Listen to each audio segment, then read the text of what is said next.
नमस्कार मित्रों, हम लोग पढ़ रहे थे संज्ञा बाबूराम सक्सेना की पुस्तक से संस्कृत व्याकरण प्रवेशिका से। तो हम लोगों ने गुण संज्ञा, वृद्धि संज्ञा, टी, उपधा ये सब पढ़ चुके हैं। तो आज हम उसी क्रम में पढ़ रहे हैं संयोग संज्ञा किसकी होगी। इसमें देखिए लिखा है हल, हलो है ना, हल। ये हल क्या है? प्रत्याहार है। इस हल प्रत्याहार में सभी व्यंजन वर्ण आते हैं। फिर यहां लिखा है अनंतरा, अनंतर लिख दे रहे हैं हम। फिर क्या हो जाएगा? संयोग संज्ञा होगी। कह रहा है कि व्यंजन वर्ण, कोई शब्द हो उसमें क्या हो? व्यंजन वर्ण हो, और अनंतर, उनके बीच कोई अंतर ना हो, व्यवधान ना हो, तो क्या संज्ञा होगी? संयोग संज्ञा। इसको हम और तोड़ के लिख दे तो हो जाएगा अंतर, यानी कि अंतर ना हो, बाधा रहित व्यवधान ना हो। जैसे उदाहरण में देख लीजिए, हमने कहा भव्य, किसका व्यवधान ना हो? स्वरों का व्यवधान ना हो, स्वरों का व्यवधान ना हो, तो वहां कौन सी संज्ञा होगी? संयोग संज्ञा। जैसे हमने कहा भा आ है, व, या और आ। तो कह रहा है इसकी परिभाषा क्या निकल के आ रही सूत्र से कि हलो अनंतरा संयोग। व्यंजन के अनंतर, यानी व्यंजन वर्ण हो, व्यंजन वर्ण का समुदाय हो और उसके बीच में कोई व्यवधान ना हो। व्यवधान किसका? स्वर का। तो यहाँ कोई स्वर है, यहाँ कोई स्वर नहीं है, तो यह क्या हो जाएगा? संयोग हो जाएगा। तो क्या हो जाएगा? संयोग। यानी दो या दो से अधिक वर्णों के बीच में कोई भी अच जब ना हो तो वहां कौन सी संज्ञा हो जाएगी? संयोग संज्ञा। ठीक है, एक उदाहरण और देख लेते हैं। जैसे हमने कहा दत्त, हम इसको अगर इस प्रकार से लिख दें, द, आ, ता और ये वाला ता, फिर यहाँ आ होगा। इनके दोनों के बीच में कोई व्यवधान नहीं है, स्वर नहीं है, सॉरी, कोई व्यवधान है नहीं, इसलिए इनकी क्या हो जाएगी? संयोग संज्ञा। तो हो जाएगा दत्त। कहने का मतलब ये दो या दो से अधिक व्यंजन वर्ण हो। कौन सा वर्ण हो? स्वर की बात नहीं हो रही है, व्यंजन वर्ण हो और बीच में बाधा ना हो, यानी बीच में स्वर ना हो, तो वहां क्या हो जाएगी? संयोग संज्ञा। प्रश्न आएगा, संयोग संज्ञा विधायक सूत्र है हलो अनंतराह संयोग। या ऐसे भी दे सकता है हलो अनंतराह, फिर डैश डैश करके प्रश्न लिख देगा और वहां विकल्प में देगा संयोग होगा, संहिता, उपधा, टी, तो वहां क्या हो जाएगा? संयोग। या संयोग लिख करके आगे डैश डैश करके प्रश्नवाचक चिन्ह लगा दे, तो सूत्र पूरा करने के लिए पूछे तो वहां क्या हो जाएगा? हलो अनंतराह संयोग। ठीक है, यानी जब दो या दो से अधिक वर्णों के बीच में कोई स्वर ना हो तो उन सभी, क्या है, उन सभी जो है हल वर्ण है, यानी हल वर्ण का जो समुदाय है उसकी क्या संज्ञा हो जाएगी? संयोग संज्ञा। आगे हम देखते हैं संहिता संज्ञा। क्या है? संहिता संज्ञा।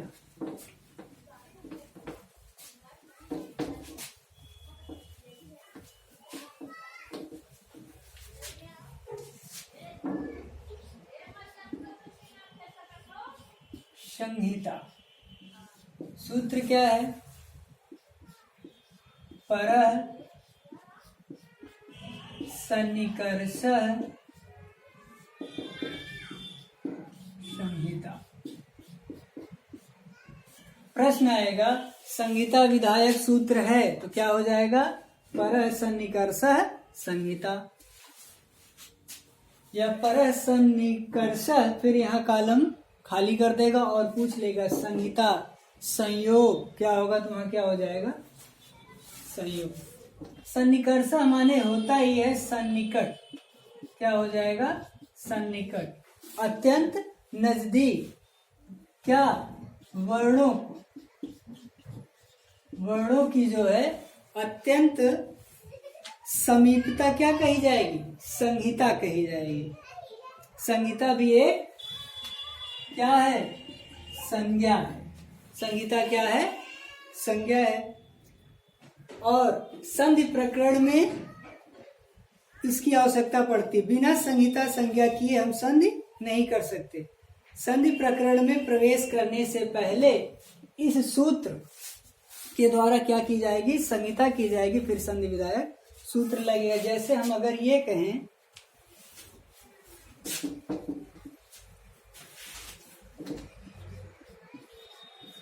राम अवतार, वर्णों की क्या अत्यंत समीपता होनी चाहिए तभी संहिता होगी। यहाँ अगर हम देखें माँ में आ है और अवतार का ये आ, ये सन्निकट है, पास पास, तो पहले इसका क्या हो जाएगा, परः सन्निकर्षः संहिता से इसकी संहिता संज्ञा हो जाएगी, तभी जाकर के संधि वाला सूत्र लगेगा, आका सवर्ण दीर्घ, तब जाकर के संधि होगी।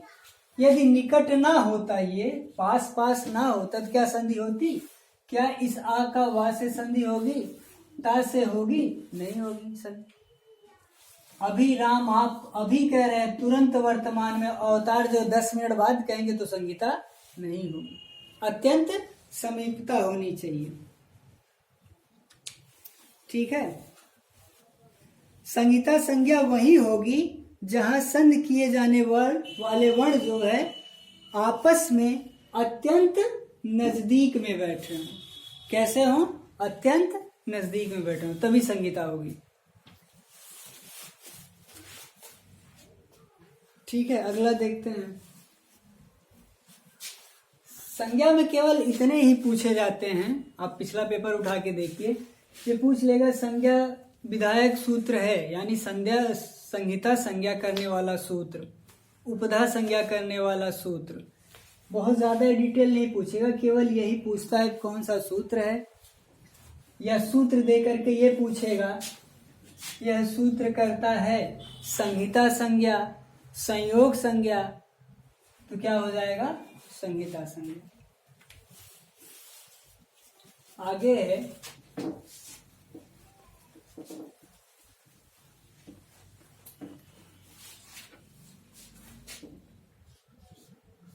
प्रगृह संज्ञा। प्रगृह संज्ञा क्या है, सूत्र है ई दू दे द्विवचनम प्रगृह्यम। प्रगृह संज्ञा विधायक सूत्र क्या है, ईदु देद द्विवचनम प्रगृह्यम। प्रश्न आएगा प्रगृह संज्ञा करने वाला सूत्र है तो क्या हो जाएगा, ईदु देद द्विवचनम प्रगृह्यम। इसको अगर हम तोड़ के लिखें तो यहाँ होगा ईत, अब ये ताधा कैसे हुआ, आगे जब हम संधि में पहुंचेंगे, झलाम जसो अंत्य से जैसे वागदन ईसा वागीसा होता है, उसी प्रकार ताकादा हुआ।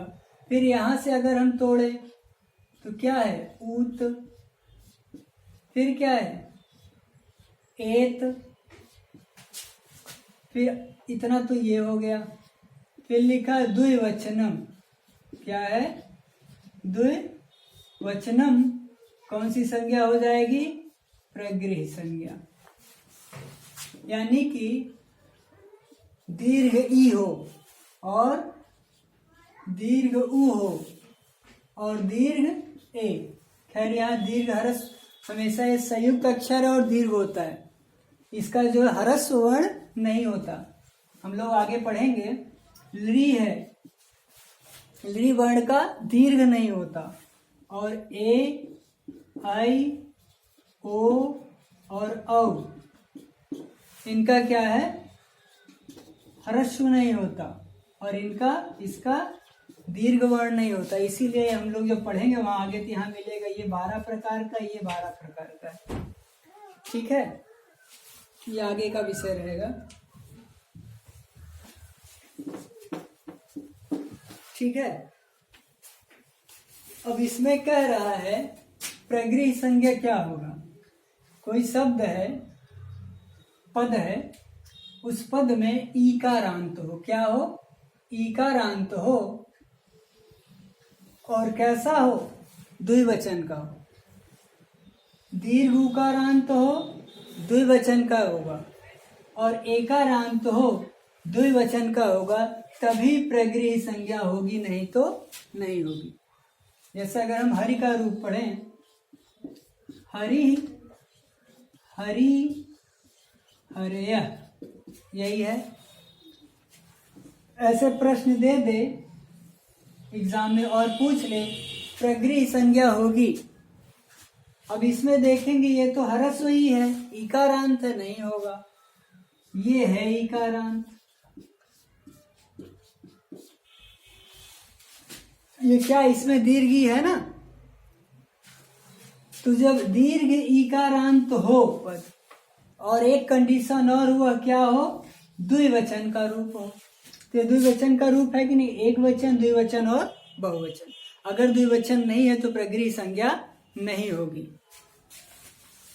जैसे इसी प्रकार भानु, भानु हो जाएगा, इसमें दीर्घ ऊ है, और भानु, भानु द्विवचन का रूप है, तब क्या हो जाएगा, प्रगृह संज्ञा।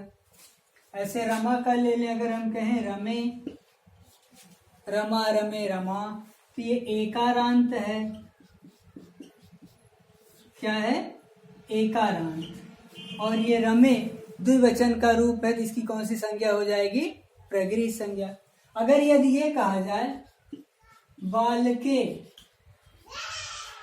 तो क्या इसकी प्रगृह संज्ञा होगी, नहीं होगी। क्यों, क्योंकि यह जो है एक वचन का रूप है, भले ही यह एकारांत है, इसके भले अंत में ए आ रहा है, लेकिन यह द्विवचन का रूप नहीं है, ये क्या है, सप्तमी एक वचन का रूप है, इसलिए इसकी प्रगृह संज्ञा नहीं होगी। अनिवार्य है इकारांत हो, दीर्घ हो, एकारांत हो, लेकिन द्विवचन हो, तभी जा करके प्रगृह संज्ञा होगी।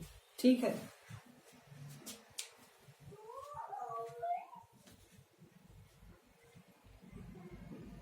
वरना प्रगृह संज्ञा नहीं होगी। तो हम लोगों ने पढ़ा संहिता, संयोग, प्रगृह।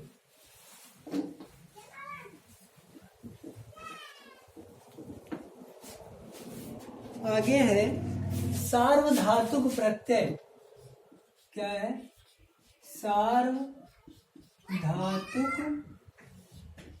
प्रत्यय। सार्वधातुक संज्ञा करेगा। सूत्र है तिंग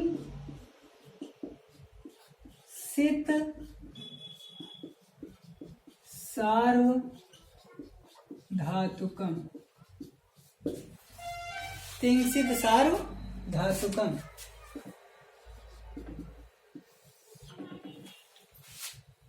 प्रश्न आएगा सार्वधातुक प्रत्यय कहलाते हैं, इसमें है एक तिंग प्रत्यय। तिंग प्रत्यय कितने प्रकार के होते हैं, 18। कितने हैं संख्या में, 18। 9 है पर अस्मय पदी का, परस्मैपदी का, और 9 है आत्मनेपदी का। तो जिसमें ये तिंग प्रत्यय लगा होगा, सॉरी, ये जो तिंग है यह प्रत्यय क्या होगा, सार्वधातुक होगा। और दूसरा क्या कह रहा है, सित, क्या लिखा है, सित। इसका मतलब है सा है और इत हो। जिस प्रत्यय में यह तालु सकार इत संज्ञक हो, उसकी क्या होगी, सार्वधातुक संज्ञा होगी। और ये तिंग क्या है, जिसमें तिंग लगा होगा वह क्या होगा, सार्वधातुक संज्ञा।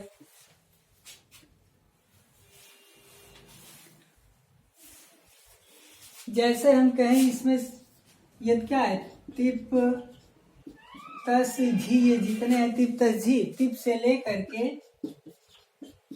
महीन का जो है अंगा यहाँ तक का ये प्रत्यय बनाता है, इसीलिए ये तिप है 18। और सित में अगर हम जैसे कहें सत्री, सानच, इस प्रत्यय में सा की इत संज्ञा हो जाती है, सा की इत संज्ञा हो जाती, इसलिए ये कैसे प्रत्यय हैं, सार्वधातुक प्रत्यय कहलाएंगे। ठीक है, प्रश्न पूछेगा सार्वधातुक प्रत्यय हैं कौन कौन से हैं, एक तो है तिंग, तिंग में 18 आ गए, और कौन से हैं, सित। प्रश्न दे देगा तिंग सित डैश डैश करके दे देगा सार्वधातुकम आर्धधातुकम, या इनमें से कोई नहीं, तो वहां क्या हो जाएगा, सार्वधातुकम। इतना क्लियर हुआ। ये धातुओं के आगे जुड़ने वाले प्रत्यय हैं, ये सब क्या कहलाएंगे, सार्वधातुक प्रत्यय कहलाएंगे। दूसरा है आर्धधातुक, आर्धधातुक प्रत्यय, आर्धधातुक प्रत्यय, इसका सूत्र है आर्धधातुकम, आर्धधातुकम शेष, शेष यानी जो शेष बचे वो क्या कहलाएंगे, आर्धधातुक। कहाँ से शेष बचे, जो सार्वधातुक था, यानी जो हमने पढ़ा तिंग और सित, ये कैसे प्रत्यय है, सार्वधातुक प्रत्यय है। अब इनसे जो शेष बाकी बचा है वह क्या हो जाएंगे, आर्धधातुक हो जाएंगे। तिंग ये हो गया 18, और ये सत्रिसानच जो भी लगे सार्वधातुक। अब इनसे जो बचा है, जैसे हमने कहा ता प्रत्यय, ये तो सार्वधातुक में पढ़ा नहीं गया, ना तिंग में है ना सित प्रत्यय, इसमें तो इस सा की संज्ञा तो हो नहीं रही है। ता हो गया, तवतु हो गया, तुमुन हो गया, यानी जितने भी अब प्रत्यय बचे हैं वो क्या कहलाएंगे, शेष कहलाएंगे। और क्या हो जाएगा, आर्धधातुकम शेषा, ये सूत्र है, आर्धधातुक प्रत्यय कहलाएंगे। यानी तिंग सित ये सार्वधातुक हुए, और इनके अलावा जितने प्रत्यय बचे हैं, जैसे तुमुन, तव, तवतु इत्यादि, ये शेष हो गए, वही आर्धधातुक प्रत्यय कहलाएंगे। ठीक है, आगे फिर है सूत्र एक, घ संज्ञा।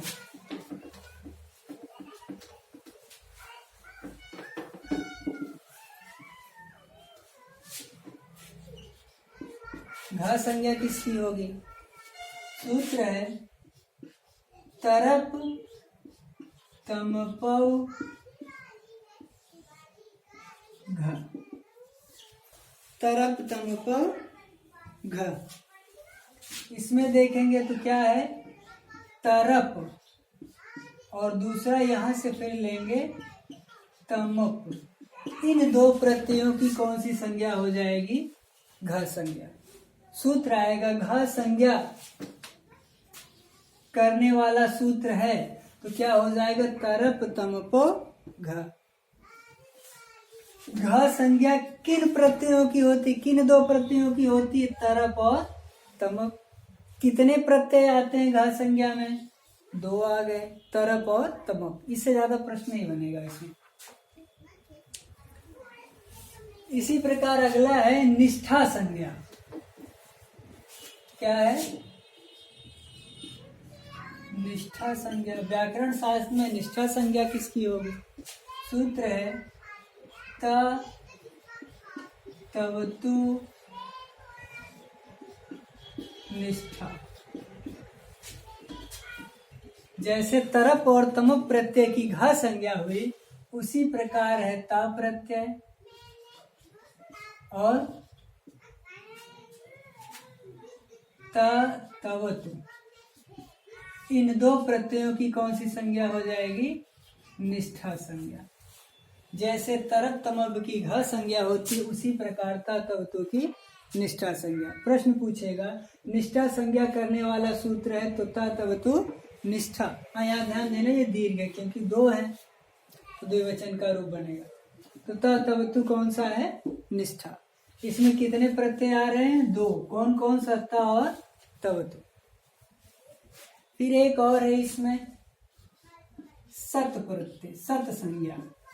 संस्कृत में सत संज्ञा किसकी होगी?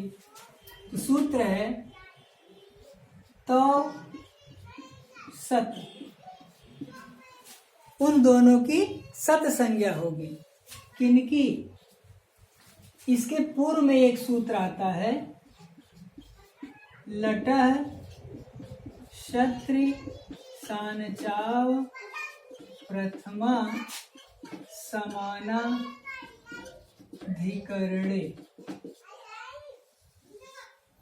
इस सूत्र से सत्रि और सानच की अनुवृत्ति आती है। यहाँ सत्रि और सानच की अनुवृत्ति आती है, यानी सत्रि और सानच इन दो प्रत्ययों की सत संज्ञा होगी। प्रश्न पूछेगा सत संज्ञा करने वाला सूत्र है तो सत। सत में कितने प्रत्यय आते हैं? दो। कौन कौन से? सत्रि और सानच। पूछ लेगा सत संज्ञा होगी सत्र की तवतु तरप और तमप, इसी प्रकार दे देगा। पूछेगा सत, अगर सूत्र याद है तो सत, इसमें तो सत्रि और सानच लिखा नहीं है, इसको याद करना पड़ेगा। ये पूर्व सूत्र से अनुवृत्ति आती है तो सत्रि और सानच की सत संज्ञा होगी। ठीक है, फिर क्या बचा है इसमें? संहिता हो गया, प्रगृह, सार्वधातुक, अर्धातुक, बाकी और सब पिछले वीडियो में पढ़ चुके हैं। एक बचा अनुनासिक। क्या है?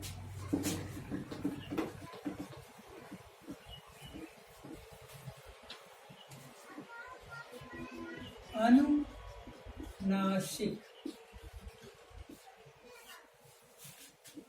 सूत्र है मुख नासिका वचनों अनुनासिका। कोई वर्ण हो उसके उच्चारण में मुख और क्या है? नासिका। नासिका, मुख सहित नासिका क्या किया जाए? बोला जाए तो क्या कहलाएगा वह? अनुनासिक। यानी किसी वर्ण को बोलने में या उच्चारण करने में मुख और नासिका दोनों से जब सहायता ली जाएगी, ठीक है, या दोनों से उच्चरित होता है तो उन्हें क्या कहा जाएगा? अनुनासिक। सूत्र है मुख नासिका वचनों अनुनासिका। ठीक है, जैसे हम कहें आ, इसका चिन्ह चंद्र बिंदु की तरह रहेगा। आ, ए, ये सब क्या कहलाएंगे? अनुनासिक। इसको बोलने में मुख और नाक दोनों की सहायता लेनी पड़ती है। मुख सहित नासिका। पंचमाक्षर जो है या मा ञ ड़ न, ये जो पंचमाक्षर हैं ये अभी क्या है? अनुनासिक वर्ण में आएंगे। ठीक है, अब बचा निरनुनासिक। क्या है? निरनुनासिक या अननुनासिक। तो इनसे जो बचे हैं सब वो निरनुनासिक हो जाएंगे, अननुनासिक हो जाएंगे।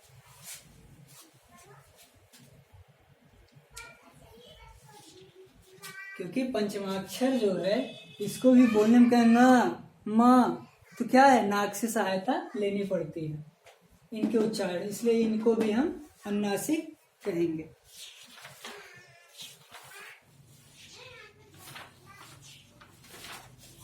लगभग अब हो चुका है संज्ञा खत्म। आगे हम वर्ण विचार पढ़ेंगे, जो पहला सोपान है इसमें अगर कुछ छूटा होगा तो आप लोग बताइएगा, और अगर नोट्स भी चाहिए तो आप लोग कमेंट बॉक्स में अपना व्हाट्सएप नंबर दीजिएगा, या आपको जो है सारे नोट्स मिल जाएंगे। ठीक है, संज्ञा प्रकरण यहाँ समाप्त हो चुका है। अगले वीडियो में हम पढ़ेंगे वर्ण विचार, मतलब स्वर कितने हैं, स्वर के भेद कितने हैं। ठीक है, स्वर, व्यंजन, उच्चारण स्थान, अल्प प्राण, महाप्राण, ये सब जो है अगले वीडियो में मिले। 1 से 2 वीडियो में वर्ण विचार खत्म हो जाएगा। धन्यवाद।